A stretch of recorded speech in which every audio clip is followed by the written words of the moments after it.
Spoken. Velvet voice. Ooh, yeah. Slide on in.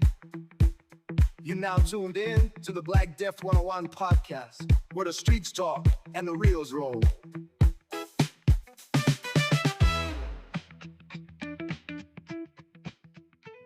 Welcome to the Black Deth 101 podcast, where the streets talk and the reels roll. We dissect our favorite Blaxploitation films that saved Hollywood and still influence it today. I am your host, Nubious Black, and giving him 5 on the right-hand side, my brother from another mother, Johnny Deth. Hey, Nubious. Hello, listeners. Glad to have you here today. Slide on in, player. You're now tuned in to Black Deth 101. I am Johnny Deth, and this is the only podcast where the reels are gritty, the vibes are funky, and the soul runs deep. Today, we're taking a stroll through the polyester jungle with the one, the only, Dolemite. The hip-shaping papa himself, Dolemite. Rudy Ray Moore, the nastiest man in comedy, they used to say back in the 70s. We're going to find out how good of an actor he is in this debut film. Well, he might not be an actor, but he is certainly Dolemite. So cue the reel, let the funk roll tight. We celebrating the rise of the motherfucking Dolemite. Streetwise preacher, rhyme so raw, he's spitting dirty dozens like a street outlaw. Rudy Ray Moore is a legend. The flame, he built the whole damn kingdom on a rhyme and a name. Velvet suits, karate kicks, pimps, poets, kung fu chicks. They laughed at the man, said his style's too crass, but Rudy flipped that script, put some soul in your ass. He didn't wait for a gate or a Hollywood key. He made his own damn movie on a hustler's degree, so don't touch that dial. Drop low in your seat. This is Black Deth 101, where the soul runs deep. So how am I supposed to compete with that? Johnny Deth beats Nubious Black with a battle rap. Well, while Rudy's afro is getting pics with his hair, please like, subscribe, and share. Technical difficulties can cause such anguish. This podcast today will use harsh language. So why don't you sit back and hold on tight while we tell the story of that motherfucking Dolemite. Amen, brother. What's the overview of this film? Okay, well, this film was made end of 1974 into 75. Nixon was gone. Vietnam was dragging on, about to end in April of 1975. New York City was broke. It was burning. But in the theaters, Jaws was biting hard. One Flew Over the Cuckoo's Nest was flying high, and Hollywood had started to forget the blaxploitation it just had got done selling. So while the system was slipping and the funk was fading, Rudy Ray Moore kicked the door off his hinges and reminded everybody that the streets have a voice. Dolemite is a story of a convict doing 20 years in prison. He was framed by the police, the corrupt mayor, and his nemesis, Willie Green. And he's doing 20 years when his madam and friend, Queen Bee, and some secretive FBI guy that we don't find out about yet, have spoken with the warden, and the warden has decided the best course of action is to let Dolemite out of prison early so he can clean up the streets in the neighborhood, because some kid got shot, and that's just too much for the warden. And I'll tell you something, I learned a lot from this movie, and one of the things I learned was the warden at a prison has the power to start a police investigation and put a convict in charge. Not only that, I learned something too. I learned that you can play, spades by yourself on the top bunk of a jail cell in the dark without anybody to play with. Unless he was playing solitaire, he still was playing cards in the dark. Rudy Ray Moore, he had his prison garb on, and the pants was way over his belly button. It was the funniest thing I laughed before anything funny was supposed to happen. Because I look at little visual cues like that, and the fact that he's playing cards in the dark and his pants are always up to his tits like he's Ric Flair. The warden sends for the CO to come and get Dolemite so they can have their little meeting with Queen Bee. The CO gets Dolemite. Dolemite jumps down, says his lines, walks out. Then the CO forgets to fucking lock the door behind him. The gate stays wide open. So I'm assuming that guy that was there in the cell with Dolemite, he's home free. His cellmate is probably 10 states away by the time he gets done talking to the warden. And Dolemite then is released immediately. They give him some clothes to wear that he don't like. So he walks out, and what does he see waiting for him? His girls in a limo with some nice, stylish pimp attire. That's one thing he had. He had more costume changes in this movie than Beyonce or Taylor Swift or any of these chicks today. Every other scene, he's wearing a different suit. And every other scene, the suits get louder and louder and louder. And it was just weird. It's like he gets out of jail in a suit only to change his suit to get in a car with some his hoes, only to have those same clothes that they put on him to take them off of him to have sex with him in the car. He strips down naked right there in front of the prison, in front of the guard, puts on his new clothes, tosses the old clothes back at the guard who says, I'll keep them for you. You'll be back. You'll be back, Dolemite.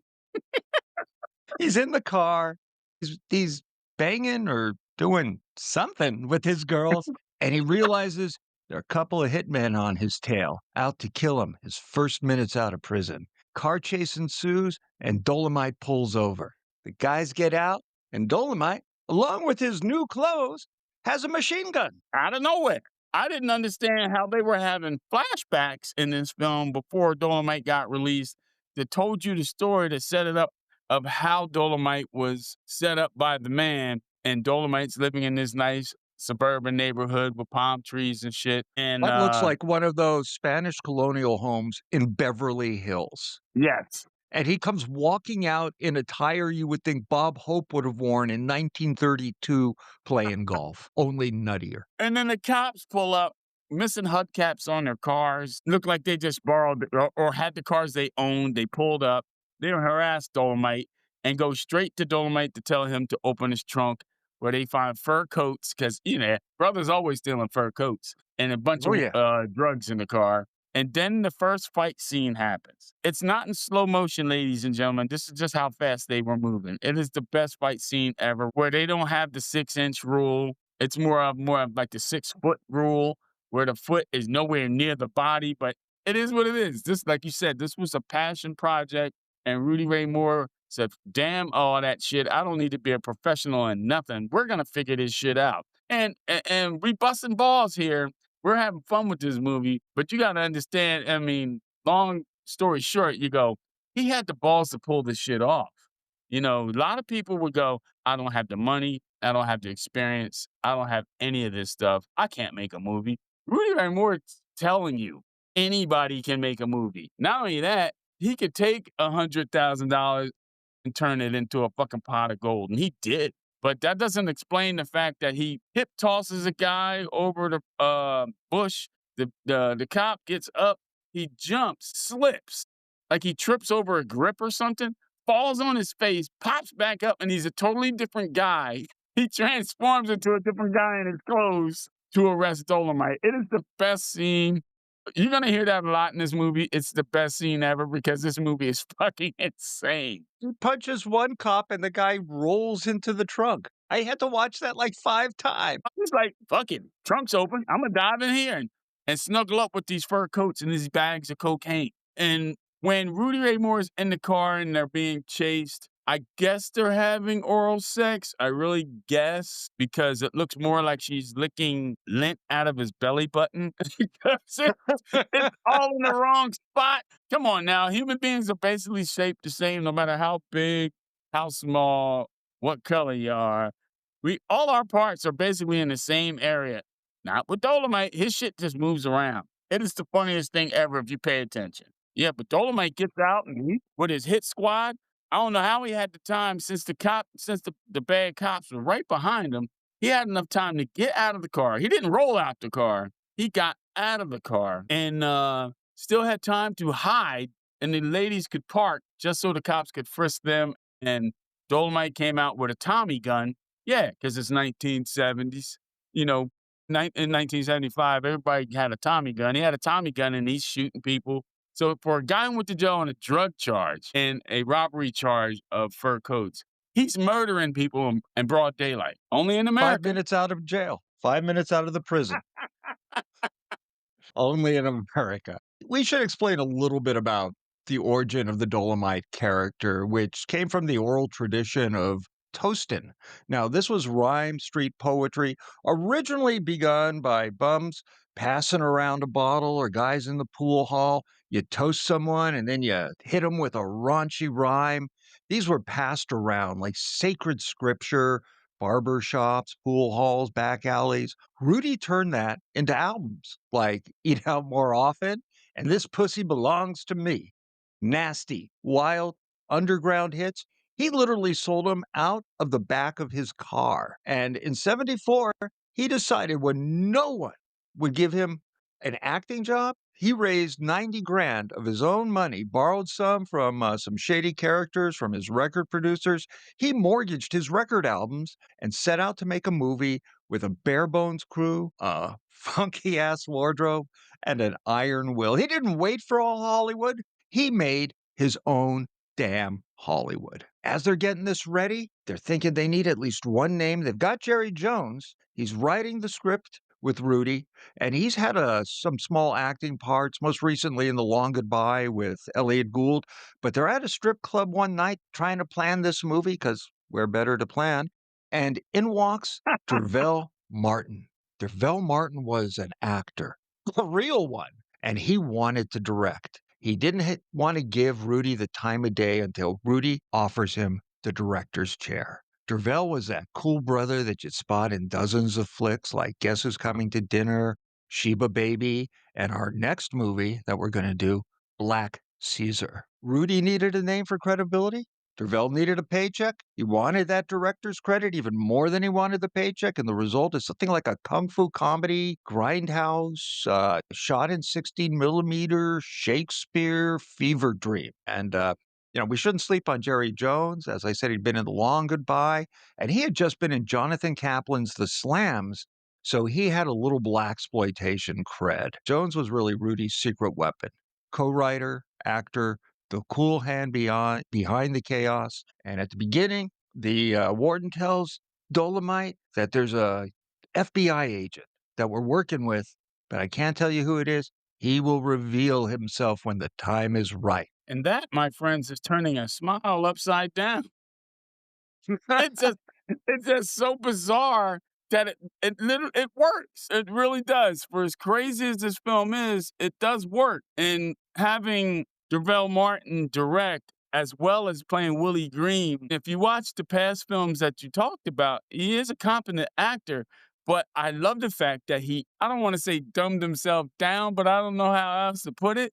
But he made sure he fit in. Because if he acted his regular way, he would not fit into this film. Because everybody No. were amateurs. And he kind of acted like an amateur.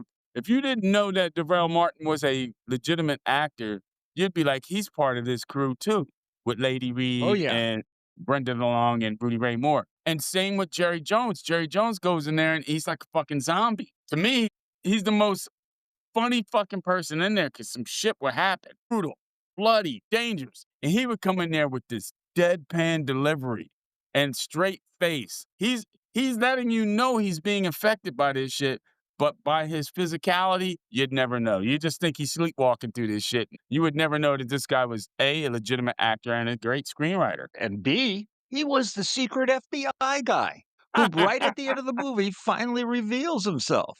So it started with kung fu action, and Moore's kung fu. He learned kung fu for about 2 weeks before the movie started at a Chuck Norris school in West Los Angeles. And Thanks, Chuck. that's where they got the kung fu chicks. His kung fu prostitutes were all girls that were students at the school. And Moore's kung fu was non-existent. The acting throughout, even by Dervell, is wooden, though Dervell seems to have a little sense of chewing the scenery a bit.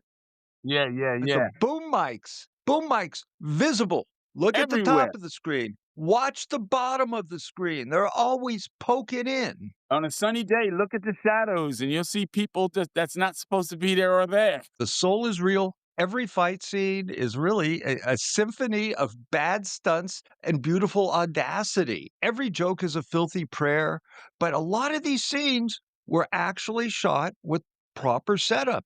They would get the close-ups they needed. They would get a few of the angles they needed. And I think that was from Dervell directing and also from the film school students that were the cameramen and camera operators and brought the lights. They shot this thing. So Rudy spent all of his money on this. He has no money left. He gives up his little apartment and they find an abandoned hotel in downtown LA.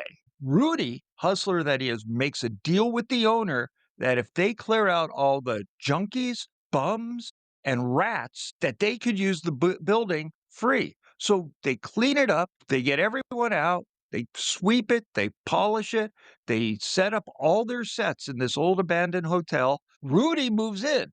He tells them when they're building the sets, make Dolemite's bedroom comfortable, because that's where I'm going to be living. Unfreaking believable. Guerrilla filmmaking and then some. Yeah, he was comfortable, all right. And when they just did all their things that, like you said, how they set things up, and Rudy was smart enough to know how to, the street cred that he had helped him a lot. A lesser person with lesser street cred couldn't get a lot of this shit done, like you said. And Dolemite did. Rudy Ray Moore when he made this Dolemite film. And I got here on a piece of paper, HKK.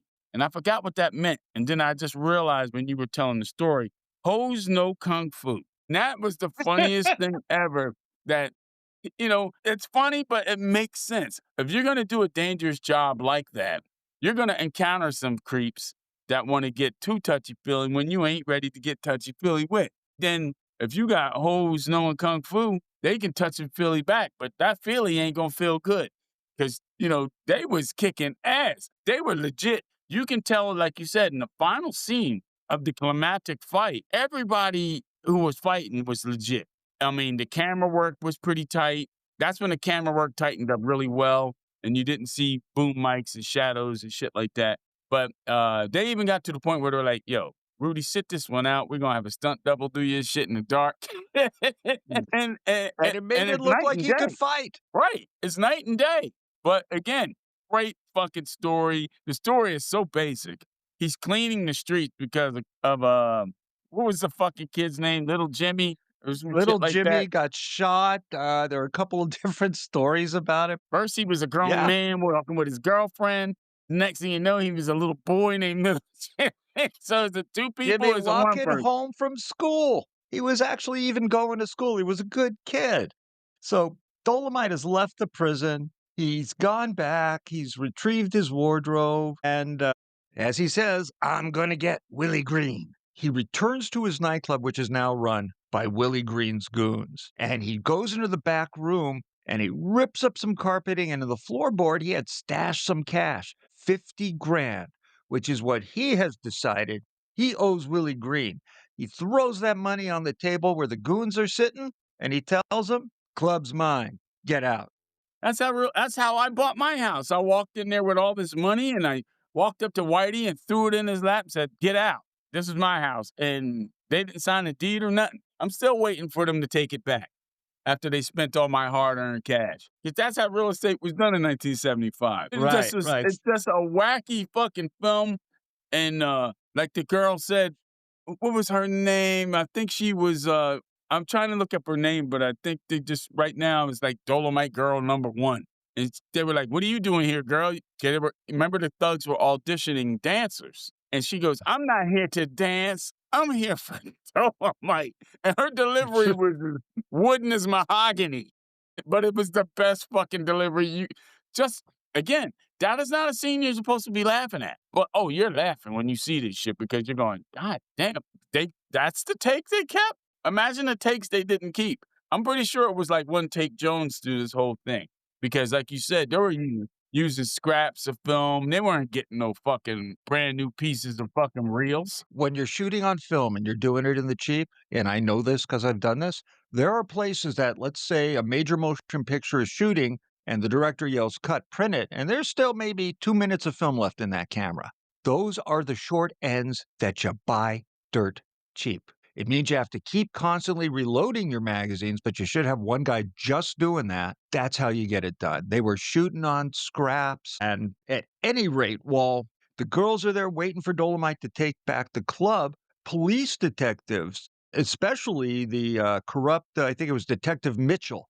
They Yeah, keep Mitchell. harassing Dolemite. First, they're looking for him. You know, when you're looking for any pimp, where do you go?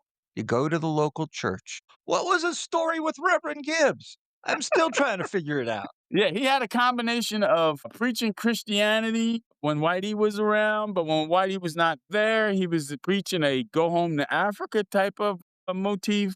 He had a little bit of everything. And then says, not to mention, he was a gun runner for the gangs. Go figure. Yeah, in fact, the cops say, "Is Dolomite here?" And he says, "No." He goes, "Well, we're going to look around." We look around, they find crates full of frickin' assault rifles, and they come out and go, "You got guns back there. We're going to just pretend we didn't see it." What? Oh, yeah. Now, the cops pretended they didn't see the assault rifles, but when Blakely, the FBI agent who shows up, he ain't pretend he didn't see this fat chick hanging in the bedroom with him now, did he? No, Funny. no, he did not. So Dolomite is trying to take back his club. At one point, he's walking around reacquainting himself with the neighborhood, and all of the bums and the guys off the streets surround him. He says, "I'm going to be performing at my club. I'm taking it back." And they're like, "Well, we can't afford no club. Give us a little taste." And he does about half of his nightclub routine right there in the parking lot. And it's fucking hilarious. Because where else would you expect to see a nightclub act but in the parking lot at the local convenience store? But again, that was smart. That was almost like self-advertising when you think about it within the film.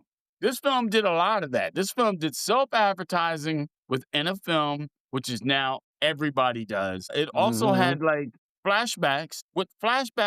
So they went through the fourth wall of flashbacks before Deadpool even did it. So Deadpool has to thank Rudy Ray Moore for creating the flashback within a flashback. And like you were saying, Rudy was looking for a street pimp, the hamburger pimp named Creeper, to get information on Willie Green. Creeper was a junkie they hired, and I gotta say, I tried for hours to duplicate his walk, but I Oh, that can't walk do is it. great. He's stumbling around, and all you hear is shoe shuffling on the ground and this, that, and the fourth. And then you realize he has no shoes on. How can he do that? But again, this is Rudy Ray Moore's film where reality, you really just need to unplug the brain and just let shit flow and just enjoy it. And boy, John Kerry playing Mitchell. I mean, so over the top where they're trying to set up Dolemite in the parking lot. And because why not? Dolemite's parking in a spot that says no parking, obviously, in a pimp mobile. Cops come there and they start harassing them. And they're sniffing cocaine where the cocaine is sticking to their nose. And they don't even bother wiping it off. But of course, Dolemite beats him up with his fierce kung fu style. Have you ever had rat soup, Johnny? Because they mention rat Never. soup a lot in this fucking movie. You So, rat soup slurping motherfucker. rat soup is on the menu, ladies and gentlemen. Lot of fucking rat soup going on there. Oh, yeah. So anyway, Dolomite takes the drugs that they planted on him, rips open the bag. This is the same drugs that the cop was just snorting to make sure it was real cocaine. And he dumps it on their bodies and just walks away. They're laying on the ground half knocked out. Crazy. We'll get them. You'll see. We'll get that goddamn Dolemite. And shaking their fist. And while Oh, that's going on, Creeper is busy trying to dig this. He's trying to get French fries from a fast food place that sells hamburgers and hot dogs and all that other stuff. But this place just so happened not to sell French fries of all things, but they give him a hamburger just to and get send him rid on of his them. way. Yeah. And that's when the God, hamburger pimp was born. So best while scene. all this is going on, one of Dolomite's girls is seducing the mayor. And this is an actor that you might know from Spawn of the Slithis. He's been in tons of stuff. What's his name, Nubious? High Pike. High Pike. Yep. And he always plays like a sleazy little guy. And his dialogue in every movie where he has more than one line is generally unintelligible. He's just an oily little sleazy guy. And that's what he played. That was his character in every movie he was ever in. And he ain't in no great shape, but he's running around naked in this movie. Oh, he don't give a shit. He was just as disgustingly naked as the guy that played the senator in the exterminator scene at the chicken house. God, that's blaxploitation adjacent as well. My goodness. Hell yeah. But Hell yeah. my Pike had no shame in showing his naked ass body because he looked like a pack of them. You know when you get the biscuits and you bang them on the side of the counter and they pop open? That's High Pike. That's him. I mean, creases and crevices and sweat and slime everywhere. It's quite disgusting. So Dolomite's girl beats him down, takes his gun, and she learns the full extent of the political plot that the mayor, the corrupt cops, and Willie Green have hatched to keep Dolomite down. So Queen Bee arranges for the girls to be at the club on the night of Willie Green's big upcoming party. They threw a little bit of like the all the president's men in that one. It was like, okay, we went from pot pimps and drugs and crooked cops and local neighborhood shit to all of a sudden now we got the fucking mayor involved and there's a political fucking intrigue but it makes sense when you think about it because of the FBI angle that they threw in there. And it just was so funny. I just want to say, nothing in this movie ever had to make sense, and most of it doesn't. But this kind of does. And I would attribute that to Jerry Jones. And the reason there's so much stuff going on in this movie is Rudy wanted to put everything that black folks enjoyed seeing at the movies. He wanted an exorcism. He wanted spitting heads, mother sucks cocks in hell scene, and Jerry Jones said no. And Rudy was about to argue with him, but the way Jerry Jones tells it, he told Rudy, let's save that for the sequel. Petey Wheatstraw. Yeah, there's a sequel. The Devil's Son-in-Law, Petey Wheatstraw. The damn sure sequel. And you know what I thought was funny? When Rudy is like really deep in his acting phase and he's feeling it, and they're in the parking lot and he's talking to the hamburger pimp and he goes, let's go somewhere where we can talk. He just talked to this man for fucking 5 minutes in an empty parking lot. Where else do they need to go? Hamburger Pimp gave him all the information he wanted, but they needed to kill Hamburger Pimp off somehow, I guess. Yeah, so Rudy gives Hamburger Pimp some drugs, I guess some heroin. Answer this question. Does Hamburger Pimp actually really shoot up on screen, kind of just out of our sight? Yeah, Because his acting goes from falling around to dozing off in an instant. Oh, yeah. I'm wondering, is that legit? And nothing's funnier than the fact that it looked almost like, and I agree, I'm glad you brought this up. I agree with you on this because Dolemite, a pimp, a killer. We seen him be a pimp. We seen him kill people. Then starts telling a crackhead how to live his life. Like, why are you doing this, man? It's like, dude. But he doesn't tell him until after he gives him the heroin. He gives him the heroin and then tells him how to live his life clean. Why are you shooting that shit up? You gave it to him. Yeah, Dolemite, you gave it to me. That's why I'm shooting it up. Unbelievable. Yep. And then the crooked cops, John Jerry, show up and shoot up the place, of course, missing Dolemite. They got Hamburger Pimp, though. Poor Hamburger Pimp.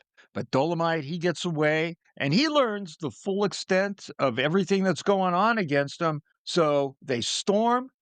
Dolemite and his kung fu chicks, his kung fu hoes, storm Willie Green's nightclub. And there is an explosive gunfight and a kung fu brawl where, I think a brother from that Chuck Norris school is definitely doubling Dolemite, probably wearing Rudy's wig so that he matches. They also, you got to remember, they actually had some of his stand-up routine there. He had a singing group there. He had a fucking dance troupe there. And then after Dolemite did his thing and walked off stage, other pimps showed up with these massive hats the size of chandeliers. Oh, it's beautiful. I seen those hats and I thought of I'm Gonna Get You Sucker with the midgets living in the hats. Yeah. I thought midgets were going to jump out of those fucking hats because that's what I remembered from that movie. I was telling Tina also that Black Dynamite, without Dolemite, there's no Black Dynamite.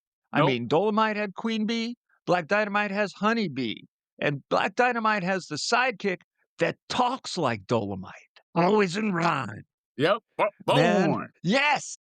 I'm telling you, Nubious, without Dolemite, there's no Two Live Crew. There's no Snoop, no Busta, that bad mother rhyme style, the preacher flow, the filthy metaphors? Rudy Ray Moore planted those seeds like he was growing a funk forest. And hip hop samples his skits. Comedians mimic that cadence. The culture bowed, knowingly or not, to Dolemite because he didn't just inspire, he invented lanes. He is the godfather of rap. He was the godfather of rap before rap even had a name. Exactly. And it's just again, his fingerprints are all over pop culture today, and it's sadly that a lot of people don't give him the credit, and that's great that with our podcast, we're gonna give credit where credit is due, even if it's dubious or otherwise. Rudy Ray Moore, without him, you wouldn't have a lot of the shit that kids.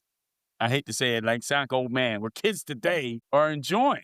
And going back, if you listen to our podcast, go back and watch these films. Watch Rudy Ray Moore do his thing, and you're gonna be like, "Oh, that's stupid. Oh, that's dumb." But then while you're saying that, those songs from the NWA and from Dr. Dre and Snoop and from all those West Coast rappers, you're gonna be like, you're gonna have to pay respect. You're gonna have to say, "Oh, this is where it came from." Like in the professional wrestling business, there's an original, but it goes way, way, way back. So when anytime someone comes out and say, "I'm an original," no, you're not. You're really not. You are a copy of a copy of a copy. And there's nothing wrong with that, but call it out. Give reverence to the person that you're copying from. Give reverence to that shit. Think about this. I brought up wrestling. The Rock, who is now known as his real name, Dwayne Johnson, no relation. Wish he was. But anywho, Dwayne used to go out there as The Rock, and he used to say all these rhymes and nursery rhymes and raps. He never came up with any of that shit. None of that shit. All that shit came from people from Rudy Ray Moore. Just listen to the shit he's saying. And then you get on Facebook, you get on your Instagrams or whatever, get on YouTube and call me a liar. But everything he says is Rudy Ray Moore adjacent. Everything he says he learned from barbershops when he was growing up living in Florida. And if you're black and you live in Florida, nothing better than black men going to a barbershop, not getting their hair cut, is to sit down there and doing the dozens. And the dozens is basically a friendly game of I insult you, you come back with a better insult. So yeah, The Rock made it popular. The Rock put it on a t-shirt. The Rock had the masses loving it, but black people knew where that shit came from. We heard that shit from our our grandparents telling us to know our role and shut our mouths. That means be seen and not heard. Again, Rudy Ray Moore and the people of his generation, they set that shit. Don't sit there and get it twisted and think The Rock just made this shit up and went out there and electrified the crowd. No, he did it, but I would really like to hear Dwayne, to publicly go, if it wasn't for these people, and name these people. I don't care if it's Uncle Pete down the street.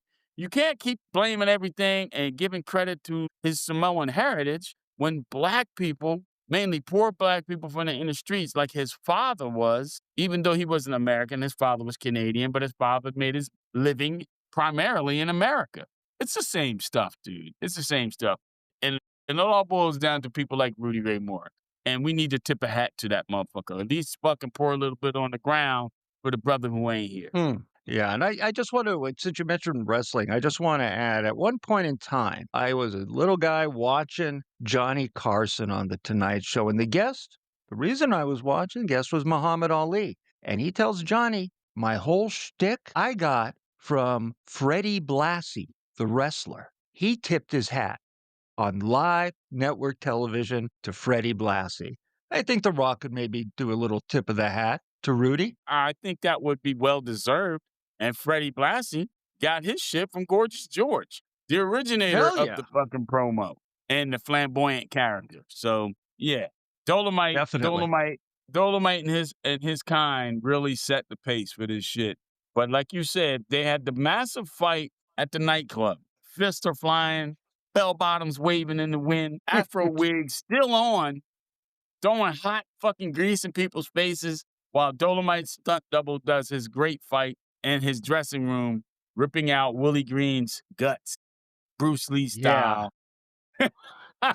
Dolemite kills Willie Green in a brutal poetic final confrontation where he does the death punch, where you reach into a guy's stomach and pop out his intestines. And there are prints of this movie where that is cut because when they finally got a real distributor, they needed to get it rated to advertise it in the newspaper. And to get an R rating, they had to cut that one shot. Before he actually got a distributor, he was going around to theaters and renting them for the night. I'll give you $500. I rent the theater. It's called four-walling. Movies like Billy Jack did it. Several studios have done it with lesser films in the past. He did it, and he made 15 grand that weekend selling tickets at $2 or $3 a pop and selling out that theater all night long. And that's 1975 money. Hell yeah. And he finally gets a distributor. But you know what? Let's just talk about Derville Martin just one more time, because he wasn't just the guy who directed Dolemite. As Willie Green, I really think in this film, he gets the chef's kiss for his performance. He was just really the king of the sneer. He would walk like Shaft's half-cousin. He was the only man who could insult Rudy Ray Moore's karate and still make it sound like Shakespeare in a silk shirt. Derville was the thread that tied this wild-ass suit together, and after Dolemite, he walked right into Disco 9000, The Legend of Nigger Charlie, which you may have to look up as The Legend of Black Charlie nowadays. He had a couple of small spots in Hell Up in Harlem and Black Caesar as well. Yeah, and Black Caesar, if you get a chance after Dolemite, watch that. It's an incredible palate cleanser. So Rudy scrapped the dollars together. They reused locations. The vision, it was pure hustle. He thought he was making Citizen Kang with Kung Fu, and maybe he was for the neighborhood. Dolemite lives on Netflix. They told the story with a movie called Dolemite Is My Name, starring Eddie Murphy, and God bless them, they nailed the love, the lunacy, and just that special loser who refuses to lose that was Rudy Ray Moore. Dolemite is more than a movie. I think it's a manifesto, a battle cry for broke-ass dreamers, a velvet suit that was stitched together with pure ambition.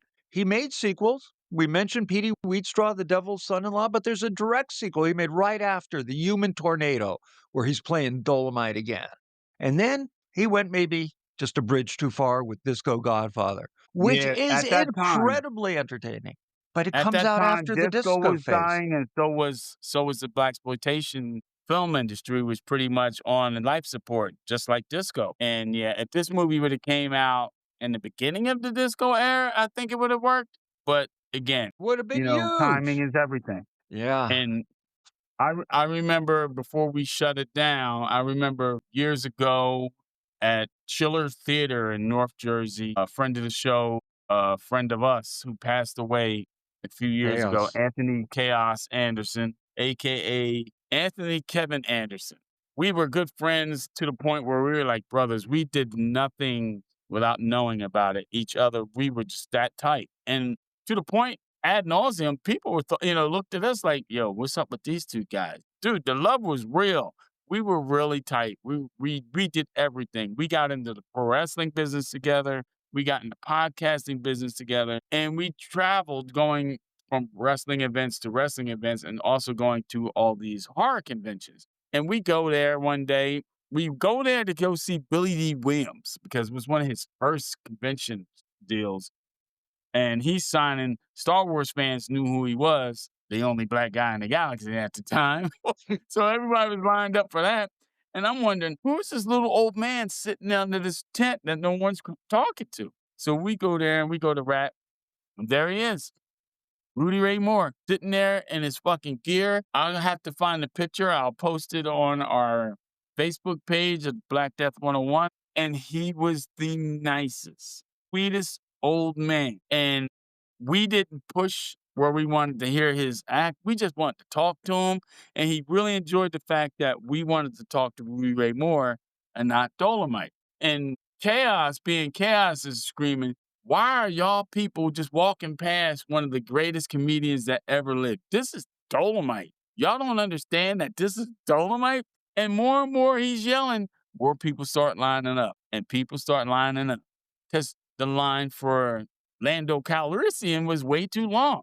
The line to see Rudy Ray Moore and Dolemite not so much. But not me.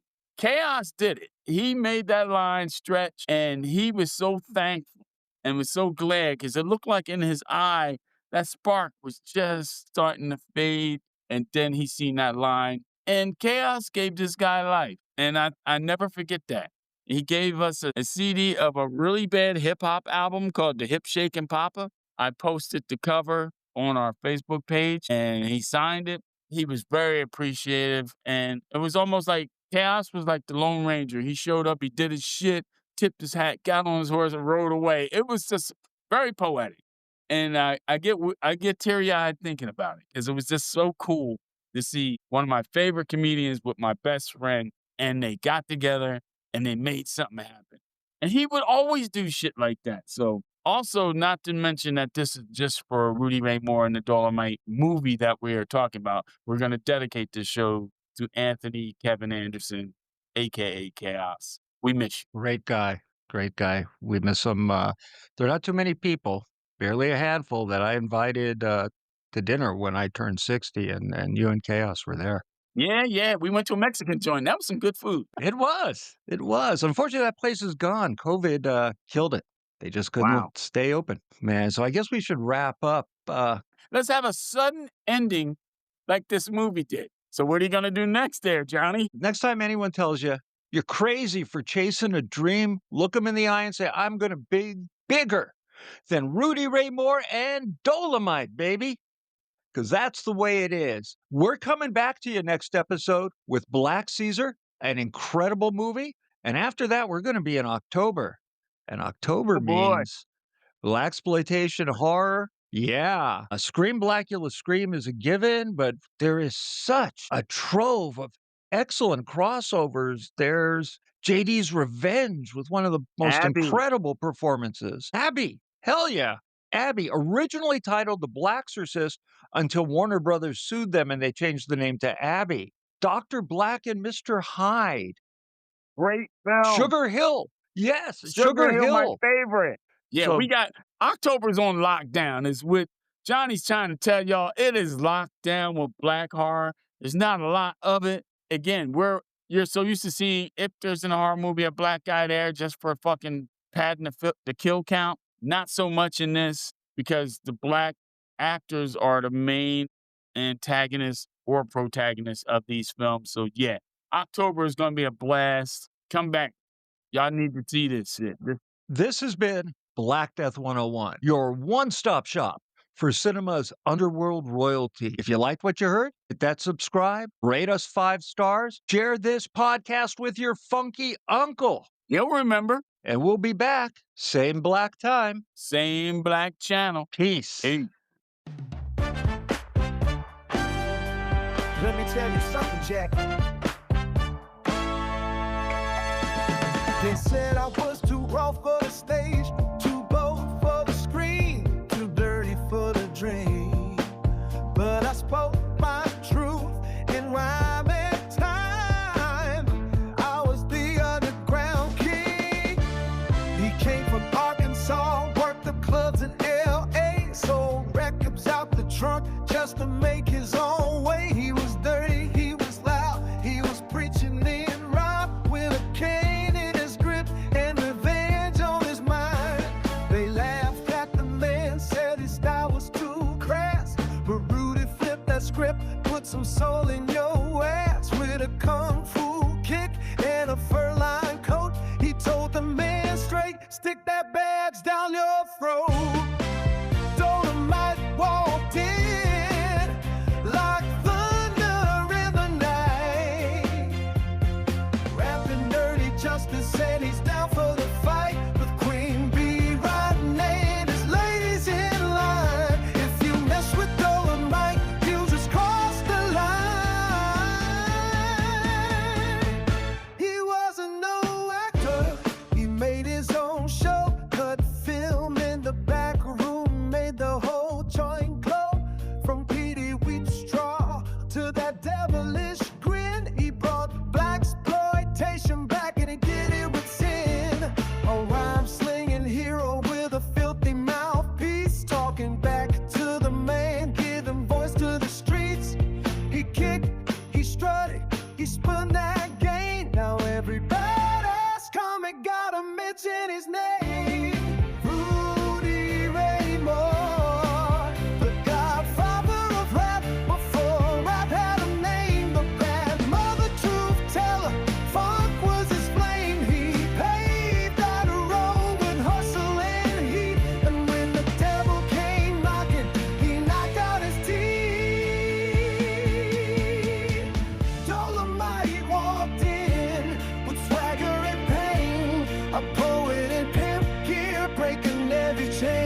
with rhymes so long they could crack concrete. That's the